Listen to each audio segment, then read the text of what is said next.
उसके बाद एक और खड़ी हुई है साथ लॉट नंबर 4 के अंदर, टोयोटा प्रियस कार है, 2012 मॉडल है, BME 853 सिंध का इसका फेक नंबर है। ये देखें पल वाइट कलर में है, बड़ी खूबसूरत गाड़ी है। यहाँ से आपको एक दफ़ा दिखा देता हूँ, ठीक है जी। ये देखें, यहाँ से आपको दिखा दिया जी, थोड़ा सा ऐसे यहाँ रख लेते हैं। ये देखें, ठीक है जी, यहाँ से आपको नज़र आ रहा है सब कुछ। ये हो गया, ये देखें जी, स्क्रैचलेस गाड़ी है, साफ़ सुथरी गाड़ी है।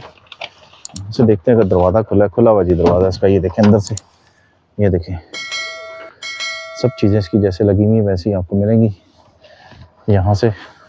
अच्छा जी, यहाँ से देख लेते हैं, मल्टीमीडिया स्टीयरिंग के साथ है जी। ये देखें